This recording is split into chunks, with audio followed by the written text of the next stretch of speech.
Oh my god, it was so loud. Hello, YouTube, and welcome back to another video. Today, we are bringing episode 2 of the long-awaited new series on this channel, being 5 true Reddit horror stories. Now, this one is a little bit different of an episode because all of these stories are going to be holiday and Christmas themed. Now, is it going to be Christmas when you're watching this video? We'll see. Maybe it will be Christmas still. But regardless, you guys seem to really like episode 1 that we did. So I thought, we will be continuing this as a series from now on the channel. I don't know how often I'll be able to, make and post these videos because obviously it takes a lot of time and effort and energy, as well as a lot of time, effort, and energy for editor to finish these videos. But I will try, to do more episodes as well in the future. So as always, like the video, let me know down below in the comments any suggestions, any changes we could make to this series. But that being said, let us begin with, of course, story number 1. This one is from r/Mr. Nightmare, and the poster is called Scyther. And the post title is simply labeled, My Scary Christmas Story, parentheses, True. This story takes place 4 years ago, and it still haunts me to this day. It was Christmas night, and my family was driving home from this fancy restaurant. I, unlike my family, wasn't tired, so the 45-minute drive seemed perpetual. On top of that, my little sister was constantly groaning about how her friend didn't get her anything for Christmas. After about 20 minutes of driving, my dad stopped at a gas station to get some cigarettes, and my sister, brother, and mother all got out to use the bathroom. I stayed in the car as I had already gone before we left. Once they all left, I decided to play a few games on my phone. I looked at the car clock and saw that 10 minutes had passed, so I immediately wondered what was taking them so long. As soon as I peered out the car windows, I saw a man staring at our car. The man startled me as I didn't know how long he had been watching. What made it even more unnerving is that he had a plain blank face. No expression was shown. It was hard to make out any features as it was pretty dark, and he wasn't standing in an illuminated part of the station. He was about 5'9" and looked to be middle-aged. Once he saw me notice him, he started walking towards our car, and I'd be lying to you if I said I wasn't scared. Luckily, my dad came back with the rest of the family just as the man took a couple steps. My dad apologized and told me he had been in an argument with the cashier. I didn't care. I was just glad that my dad was with me. I took another glance at the man outside, and he was still staring. But this time, he had an annoyed look on his face. We drove off, and for the rest of the car ride, I couldn't stop thinking about that man. This wouldn't have been too bad if it ended there, but it didn't. Later that night, I was watching YouTube while everyone else slept, and luckily for me, a storm was raging over us. I did enjoy storms. It made me as cozy as I was laying in bed. I put my phone down and just enjoyed the ambience. That didn't last for long, as I heard something smash into the window behind me. I lurched forward and nearly fell out of bed. I thought a bird had just smashed into the window. I parted the blinds, and what I saw next haunted me. I saw a man standing out by my parents' cars, looking up at my room. I took a closer look, and I nearly had a heart attack. It was the same man that I had saw at the gas station. Only this time, when our eyes met, he grinned. Being the 14-year-old I was, I did the manly thing and screamed at the top of my lungs. My dad came running down the stairs and entered my room. "Why the heck are you screaming?" he said. I told him about the man and I explained everything that had happened. My dad grabbed a baseball bat and told me to call the police. After 10 minutes, the police turned up outside our house and found the man in our shed. He was arrested, and that was the last time I saw him. The next day, my dad inspected the house, and we found the handle of our back door had been damaged, but not completely broken. This gives me an eerie feeling, as if he actually managed to get into the house. He could have harmed us, or possibly killed us. And that is the end of that story. Now, this is from r/Mr. Nightmare. I'm not sure if these are true stories. I mean, it's labeled parentheses true, right? So maybe, well, I'll assume it's a true story, but I mean, it sounds realistic enough, right? This is definitely something that very much could happen. I mean, bro, yeah, just imagine like in the car alone and this dude's just staring at you. And this story says like they had been in the car alone for 10 minutes, right? What if the dude, like what if the guy outside, I don't know, decided to start walking at him earlier? What if he didn't wait until like he looked up and made eye contact before this guy started walking? I don't know. Who knows what could have happened? I mean, I guess the car alarm could have gone off. Hopefully the car was locked. Like you always lock the car, right? If you're alone and waiting at night. That's like especially true. If you're like getting into your car in like a dark parking lot at night, you gotta like, number one, always be aware of your surroundings, right? Number two, immediately lock the door like right after you get in. I don't know, it's kind of a habit like for me at this point, but you hear about like too many stories where someone's like walking in a parking lot at night and they like get into their car, unlock the doors, like, you know, they get in and then someone else gets in with them, right? Like, I don't know, I feel like, haven't you guys like heard those stories? If you don't lock the door in a car you're in, you're brave. Yeah, I know. Like, that's like one of, I don't know. I always think about that, like when I'm just like out, like get into like a car at night. But yeah, and then the fact that this guy followed them to their house, like who even knows what the objective was at that point, right? I feel like this guy definitely wasn't trying to rob them. Now, I do have a question. Why did this guy smash a window? I feel like if he was just trying to get in, smashing a window would have made like hella noise. But then again, this guy does not sound like a normal person, right? This guy does not sound like someone who's quite frankly mentally stable. And who knows what their objective was? Who knows what they were trying to accomplish? But yeah, this story was definitely pretty creepy, and it was very much grounded in reality as well. So is this true? Now, there was someone complaining in the comments of the last video saying, how dare you doubt like these stories if they say they're true? Like, I can't believe you made these into like content and doubted, you know, like that people said it was true or not. Number one, you can't always trust everything you read on the internet. So I would say use some critical thinking for yourself on that part. But in this case, in this particular case of this story, I would say this sounds pretty real. And, you know, just thank God that this person did not meet an ugly end, right? So overall, I would rate this story, I'd give this like a 7 out of 10. I'd give this a 7 out of 10. On to story number 2. This one is from r/no sleep. And also, I was reading the comments of the last video. Apparently, r/no sleep is a subreddit where people post stories, and in the comments, you're supposed to react to them as if they were real. But the stories themselves, most of the time, are like fictional. So, yeah, these could be true, but more than likely, probably not. But with that being said, I'm always down for a good horror story, right? So this one is called "I Will Never Visit My Grandma for Christmas Again." And this is by Rick NDIKNDAKN123. Posted 5 years ago.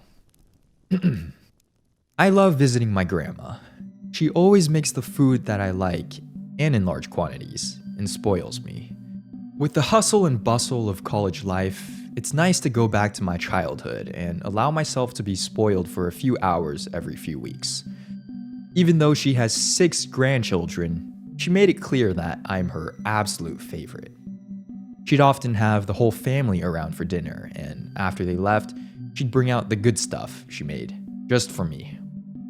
We usually have a big Christmas dinner together with the whole family. However, as the years go by and the younger ones start growing up, fewer and fewer people show up. Last year, everyone already made plans, forgetting about poor Grandma. I don't blame them, but they often forget how these visits mean a lot to her, especially ever since Grandpa died. That's why when I talked on the phone with her and she asked me if I had any plans, I lied to her and told her I didn't. She immediately jumped at the opportunity to politely invite me, going so far as to offer me to sleep over at her place. She said there's one room which hasn't been used in years and I could stay there. I immediately said yes and agreed to stay over, realizing how happy that would make her. I canceled the plans I made with my friends, telling them something else came up. Although they were a little bummed about it, their drinking party wouldn't stop because of me.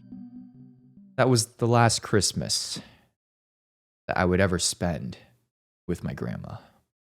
On Christmas Eve, I arrived to my grandma's place, and she greeted me like she always does, with a tight hug and lots of kisses. I barely even stepped inside when she started offering me food. She had already made what could only be described as an all-you-can-eat buffet. We dug in, and once we were done, she showed me where I could sleep for the night. It was a cozy little bedroom, which apparently used to be my mom's room when she was little. Grandma told me not to leave my room during Christmas night in order to avoid disrupting Santa in his work. She said that if I really needed to use the bathroom, I could, but be extremely quiet and not to go downstairs. On the nightstand, she left a list of things I should do before I go to bed to ensure I get a good present. I decided to play along and abide by the rules. I told her I'd read it before bed and do everything necessary, and she seemed content with that. She wished me good night and left the room. I was pretty tired from the trip there and the enormous dinner I've eaten, so I lay down in bed and involuntarily fell asleep within a few minutes. I woke up a few hours later. I glanced at my watch and realized it was 3:01 a.m. I got up to grab a glass of water downstairs from the kitchen and groggily walked through the dark, trying to avoid any loud noise or turning on the lights, not to wake Grandma. I went downstairs and turned on the kitchen light, gulping down a glass of water. I glanced towards the living room at the Christmas tree, and something caught my attention under the glow of the decoration lights. There was a small plate with a tiny paper that said, "For Santa." I reckoned it was cookies and milk, but when I got closer, I realized that the plate was empty. Red liquid was in it, and right next to the plate was a small bucket. Obviously, I found this weird, but figured that Grandma may have just forgotten to put it away or something. I turned off the kitchen lights and returned to my room, just then remembering the list my grandma gave me. I grabbed it off my nightstand and started reading. "Dear James, thank you for visiting me on Christmas. You made your grandma really happy. Now, Christmas is a little different in this house than what you're probably used to, so it's very important that you follow these rules on the list. Number 1, make sure to close your window and ensure they are closed properly. These old windows don't work properly sometimes, so if you feel like cold air is coming in, let me know. Number 2, don't put any wood in the fireplace after 9 p.m. Santa will be really angry if it's scalding in the chimney or if there's still smoke. Number 3, you didn't forget about milk and cookies, did you?" I stopped reading and chuckled at the list.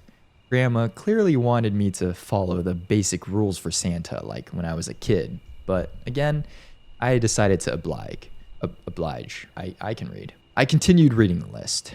In this household, we don't use milk and cookies. We use raw meat and blood.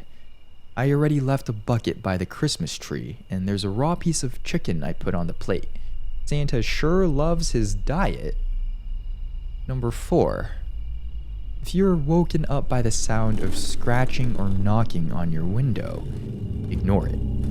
Your room is on the second floor. There is no way to reach up to it. In fact, it's best not to look there. But if you see someone beckoning you, pretend they're not there. They may try to open the window from the outside. This is why it's so important to keep the windows closed. Number 5. You may hear growling coming from the kitchen. It's okay because Santa never comes upstairs, and since I already left the chicken for him, that should satisfy him. By this point, I was sure Grandma was just messing with me. That was until I heard the sound of 3 gentle knocks on the window behind me. I froze in place, staring at the list, but practically staring through it. 3 more gentle knocks ensued, but I did my best to not give away that I heard them. Once again, there were 3 more knocks. Then the sound of scratching started. First gently, and then louder, as if a rat was trying to bite through the wall. It lasted for around a minute until it completely stopped. Only when it did I gather enough courage to slightly shift my position.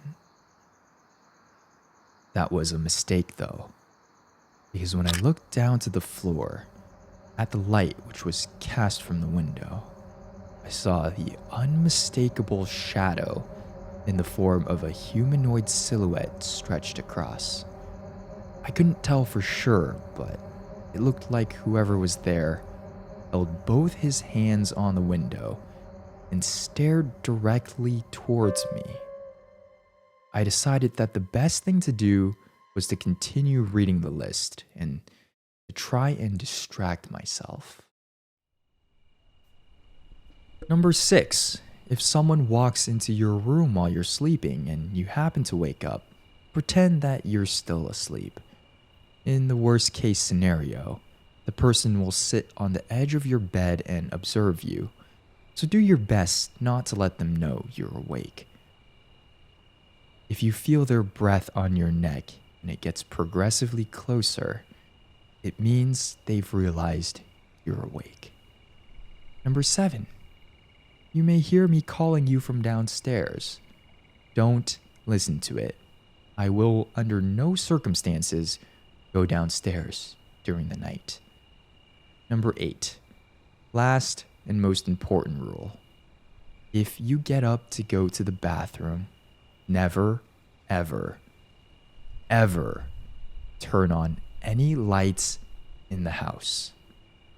He has trouble noticing you in the dark, but if you turn on the lights, he will be able to follow you wherever you go, and then not even locking your door will help. Follow these simple rules, and in the morning, we can open your Christmas presents. Love, Grandma. The scratching and knocking had already stopped by the time I was done reading, and the shadow from the window was gone. I got into bed and covered myself over my head, shivering. Sometime during the night, I heard my door open, but I did my best to ignore the footsteps and low growling noise. Either I passed out or fell asleep sometime later, but all I know is I woke up to the sound coming downstairs from the kitchen. I shot up, looking around my room and at the window, rubbing my temples and thinking about the nightmare I had. I left my room and immediately heard my grandma's voice calling me from downstairs to come and open the presents. I told her I'm coming, when suddenly I felt a grip on my wrist. I turned around and saw my grandma there, staring at me, wide-eyed. She leaned in and whispered in my ear with a trembling voice. You turned on the lights, didn't you?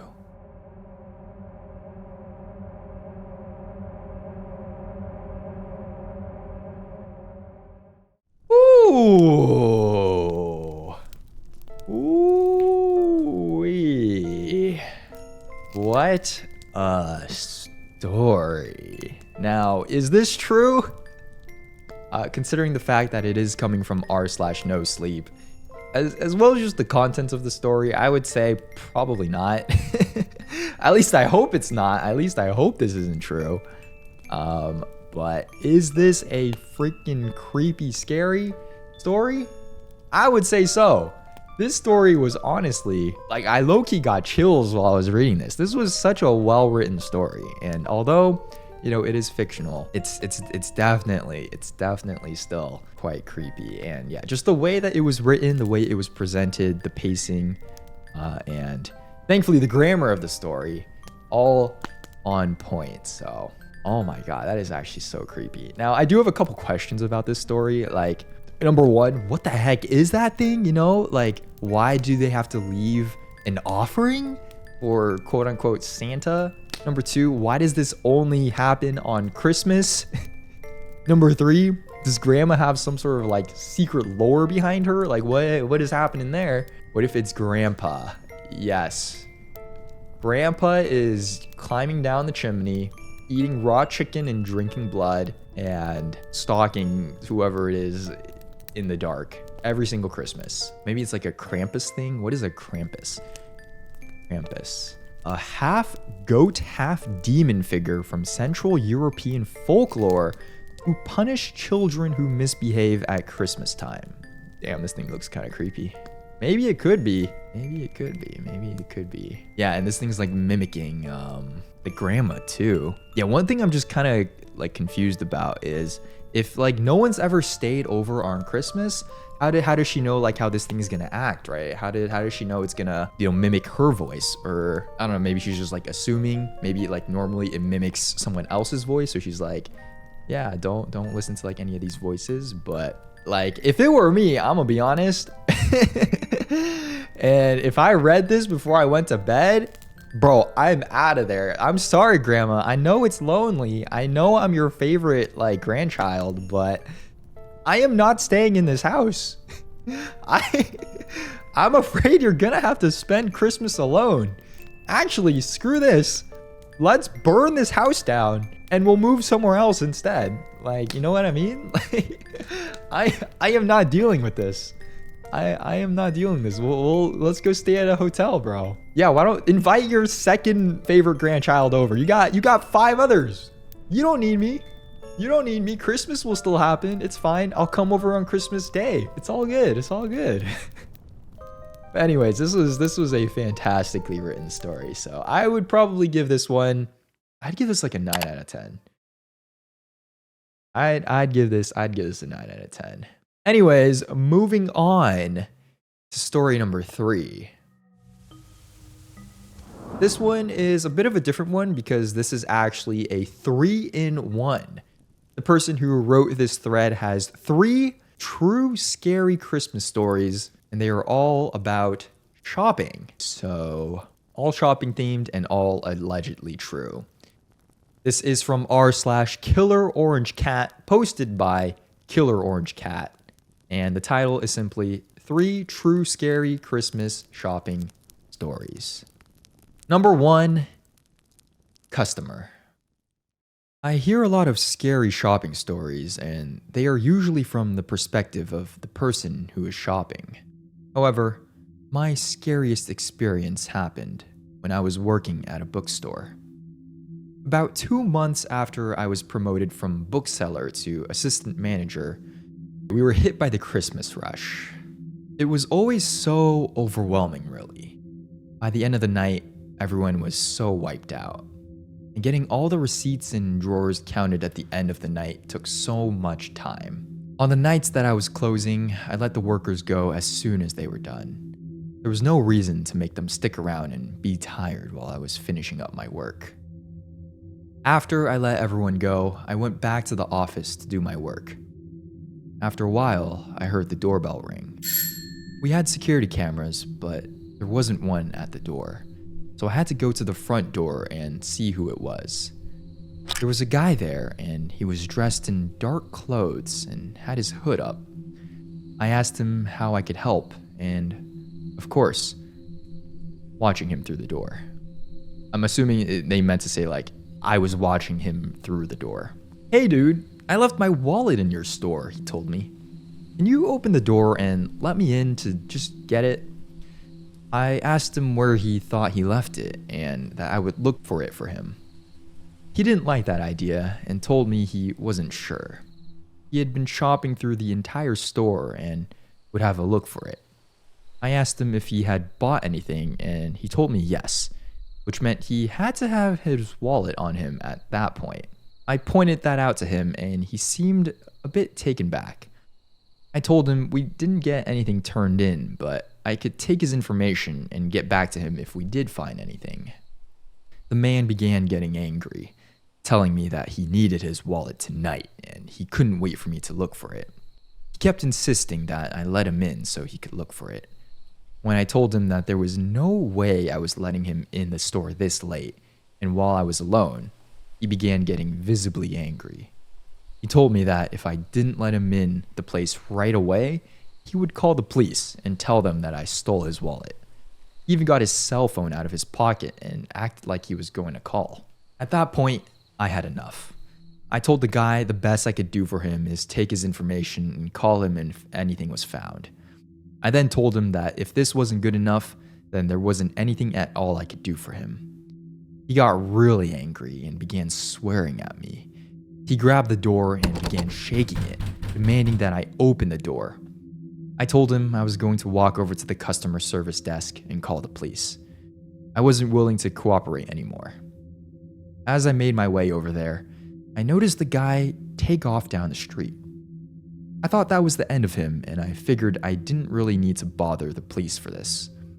I went back to my work and tried my best to get it done so I could go home and get some rest. It took me about 2 hours to honestly finish all my work. I hadn't heard the doorbell ring and pretty much figured that I wouldn't be seeing that guy again. However, when I was going to the front of the store, I did look around to see if anyone was in the parking lot before I went outside. I went to my car in the cold and couldn't wait to get out. However, I froze when I was maybe within a couple feet away from my car. There was someone in the back seat of my car. He was hiding down on the back seat with his hood over his head. But there was definitely someone there, and I knew exactly who it had to be. Furthermore, he must have seen me or he wouldn't have ducked down. I did the only thing I could think of to do. I turned and ran full speed back to the store. I didn't look back around until I had made it to the door, and yeah, he was coming at me. I unlocked the door and shut it behind me. He made it to the door right before I could lock it, so I had to do my best to hold it closed while I was trying to turn the lock. As I did, the man screamed all sorts of obscenities at me, telling me he was going to kill me. As the door opened outward, I quickly pushed it towards him, knocking him on the ground. Before he could realize what had happened and recovered, I was able to get the door closed and locked. I immediately called the police. The guy left after the door was locked, but the police picked him up pretty quickly. And that is the end of the first story in this thread. God damn, how did he get in the car is my question. How did he make it into the car? Like, did she not lock her door? Or, yeah, I don't know. Did he like break in? Managed to like get it unlocked? Lock picking? I thought like if you pick the lock, doesn't the car alarm go off? I don't know. I wouldn't know. I've never done anything like that of the sorts, but yeah, it is definitely very creepy. Customer service, one of the most terrifying jobs out there for sure. Yeah, the fact that a bookstore closes this late too? Kind of crazy. Like the Barnes and Nobles near my place, it closes what, 9 p.m.? Oh, I guess you could technically say that is pretty late, but like bro waited 2 hours. Like if I'm being honest at that point, like if this guy is outside of my door swearing at me and saying like he's not going to, you know, he's like swearing at me, telling me to let him in the store to look at his wallet. Like the first time he shows up, I'm calling the police. I'm calling the police right there. I'm phoning a friend too, making sure I'm not walking out of there alone. Like this literally is the plot of The Closing Shift. Chillazart, The Closing Shift. This is literally the plot, bro. Only difference is it's not a cafe, it's a bookstore, but exact same plot. You know, I got that bad ending too, where the dude is in my car. It is, it is literally the same, but that is terrifying. That is honestly pretty terrifying. Story number 2 here. It says, shopping at home. I really wanted a PlayStation 4 when it was originally released. I tried everything to get one as quickly as possible. The local Best Buy was having a Black Friday sale, and I stood in line, waiting to get one. I was nowhere near being lucky enough to actually get one in this method.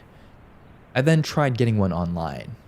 As much as I wanted one, the people on eBay and Amazon who were reselling them were asking way too much money, and I couldn't afford it.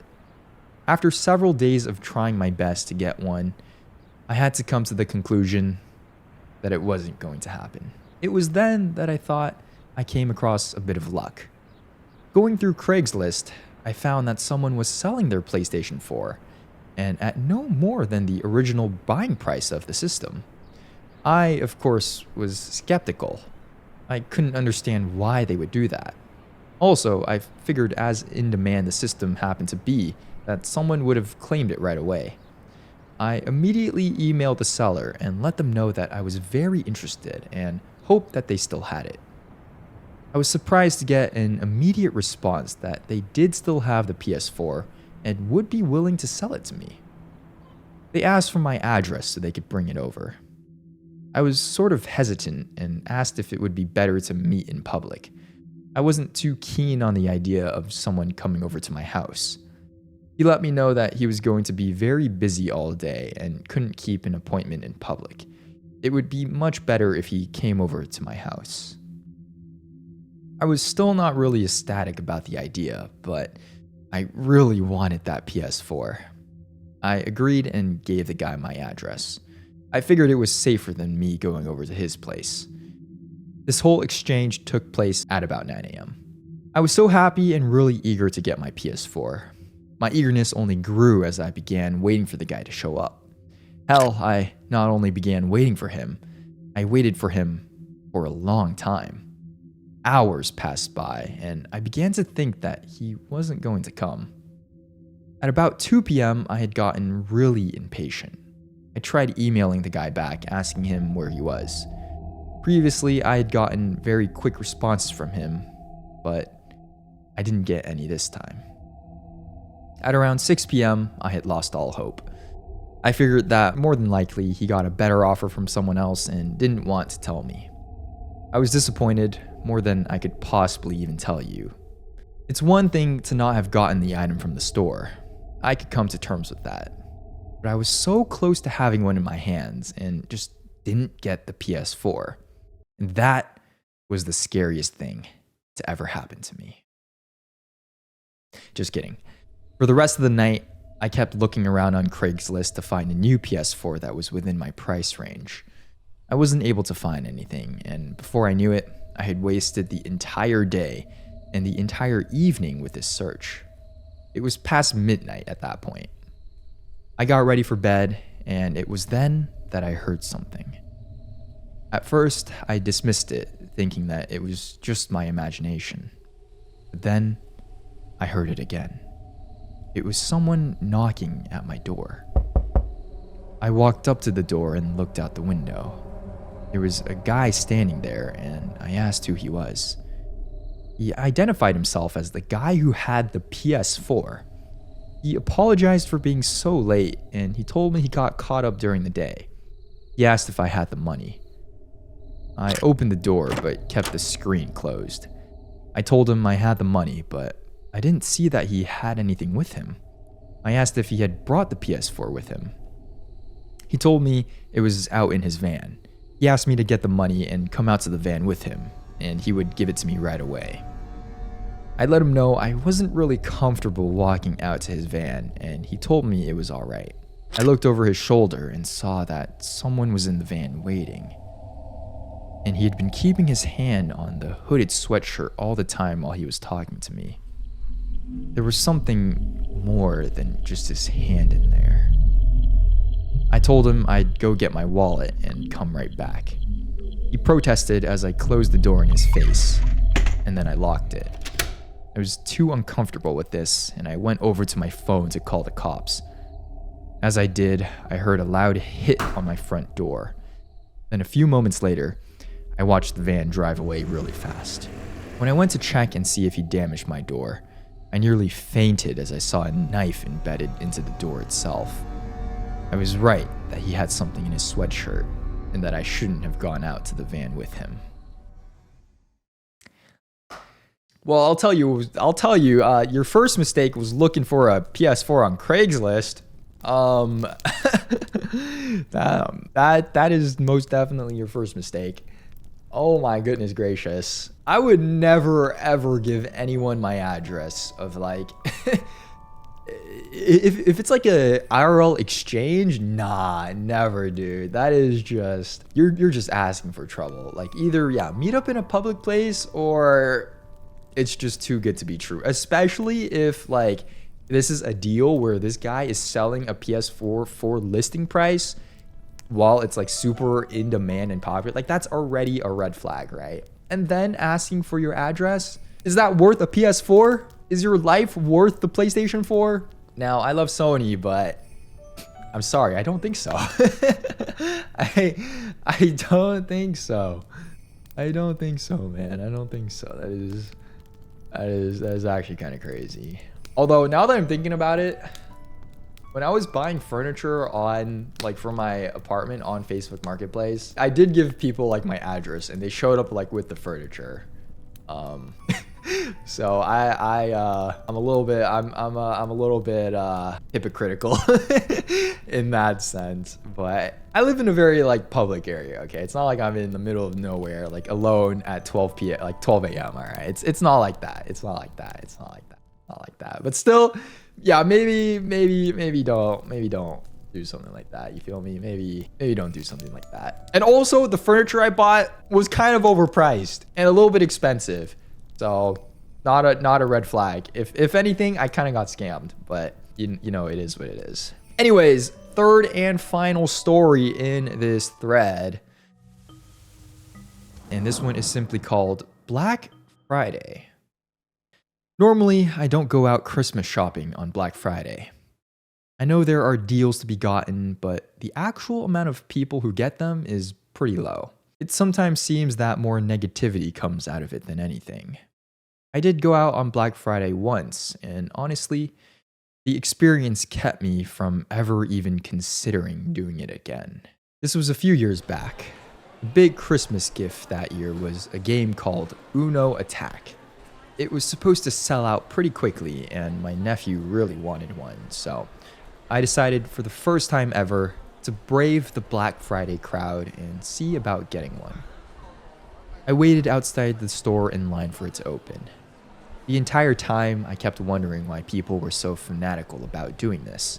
It was cold, and although I was reasonably bundled up, it didn't help that I had to spend so much time not moving. In addition, people were in terrible spirits, which seemed to take the spirit away from the event. Some people would try to cut in line as well, which only made the people already in line crabbier than they were.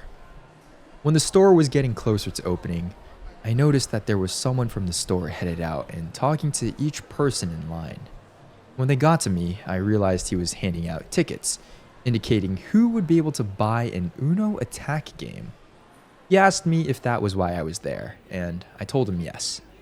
He told me I was lucky then because I was getting the very last ticket. Of course, this caused some groaning and swearing from the people behind me.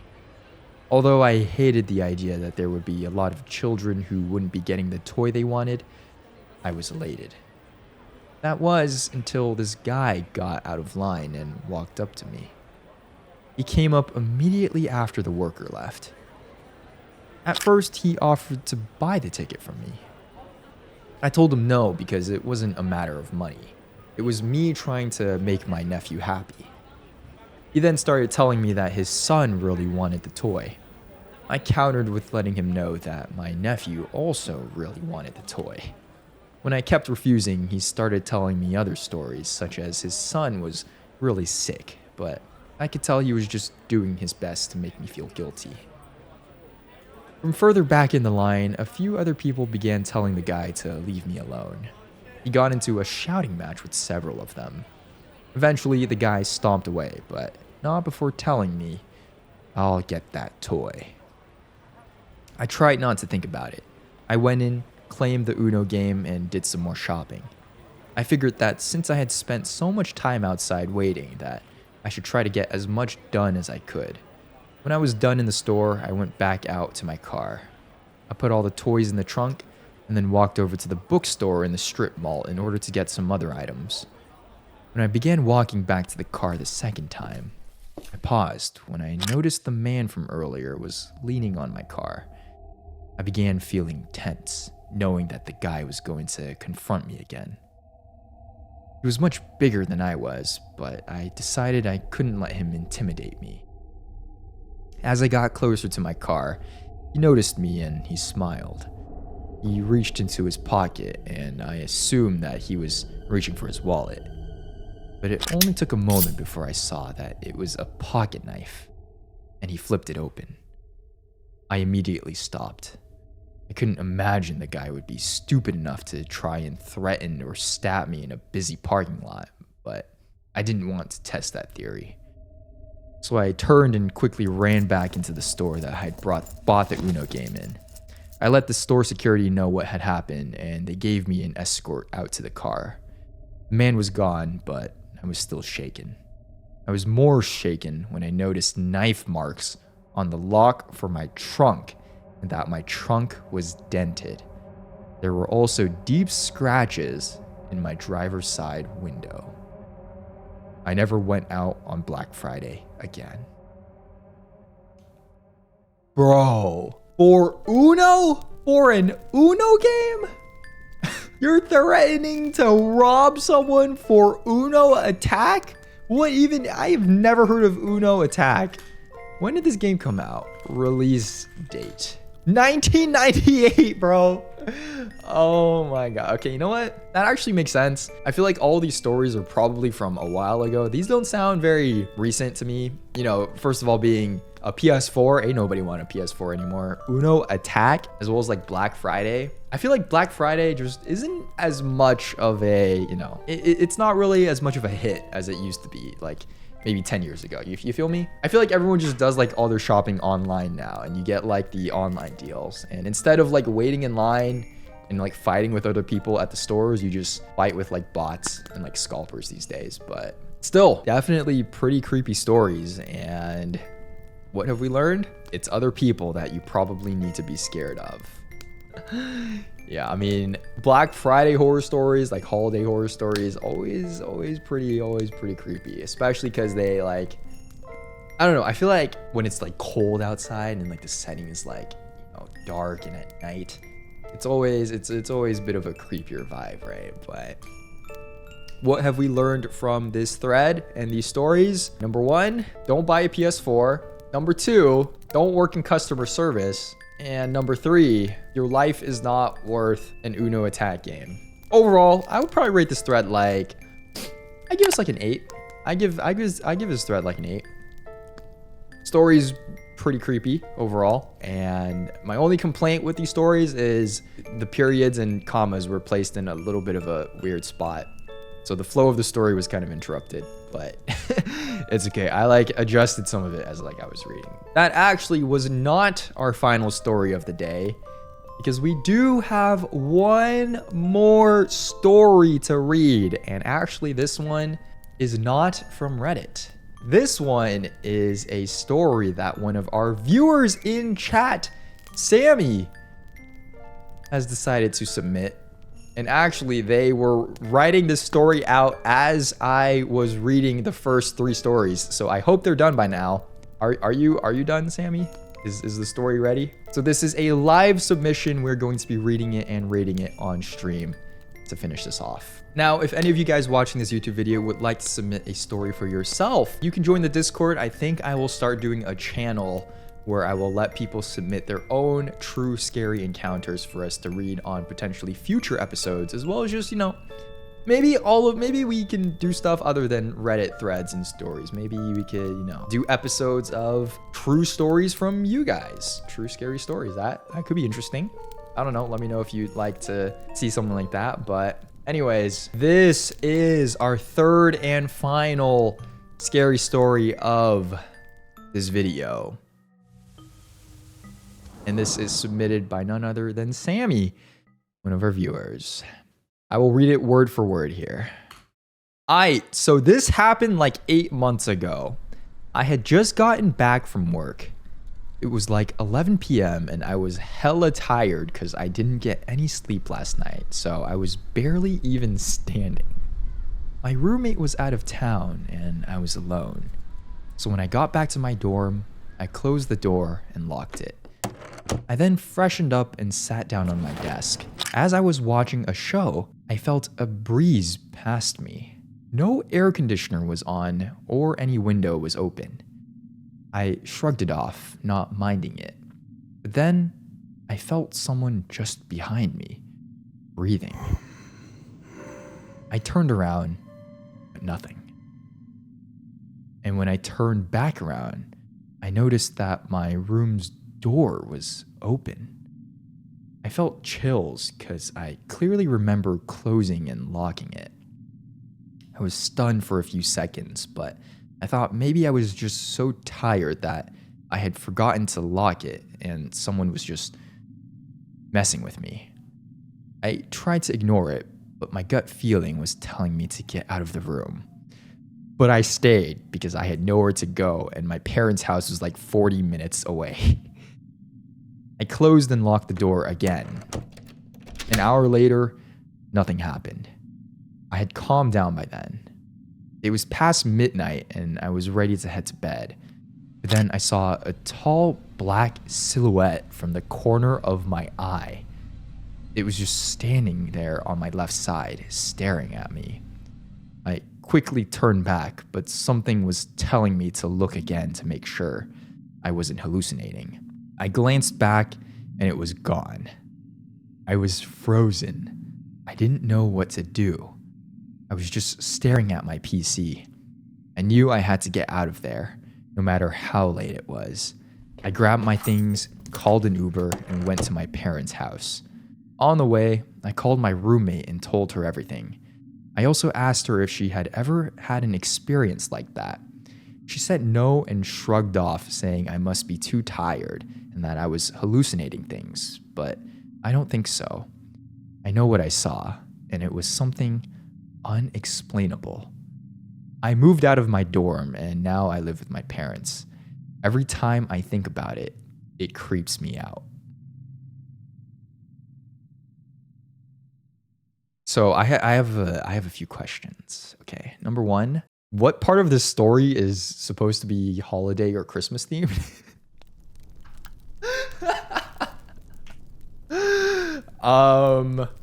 Yeah, 8 months ago is like 8 months ago is like April. But anyways, that's okay. We can pretend. Your roommate was out of town because it was winter break. It was Christmas Eve, okay? It was Christmas Eve, and you had no one to spend it with. You were so alone. You know, you still had to work that day. It was just a terrible day, right? Okay. So it was Christmas Eve, and then you come home to your dorm, and you lock it, right? You lock your dorm. You know, it's a terrible night. You're hungry, you're starving, but, you know, it's too late. All the food stores are closed, so you decide, okay, I'm just going to go to bed hungry. It's sad, but it's fine. You shower, you freshen up, and when you come out, you notice, hey, I thought I locked the door, but the door is just slightly ajar. And this is very scary because in the dorm complex that you live in, it's pretty much empty. Everyone is gone for Christmas holidays, and you're like basically the only one in this apartment, right?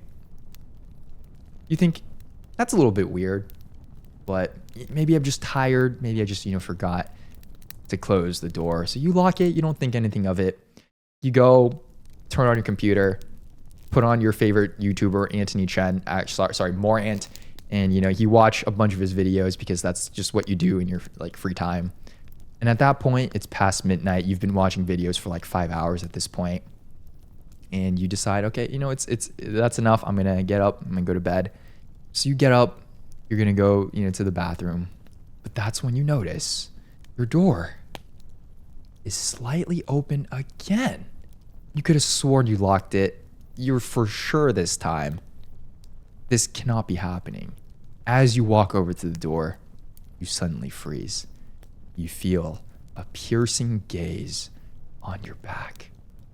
You really want to turn, but the gut feeling in your stomach tells you that if you turn, you will die.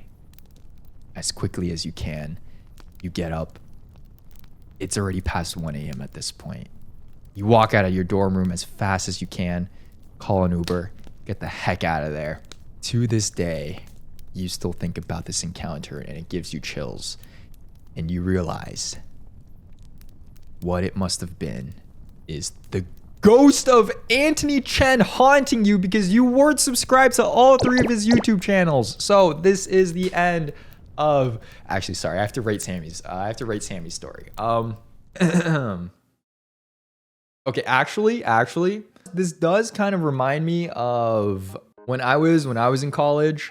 I lived in like this, it's not really like a shared house. It's still like dorm rooms with like rows on them.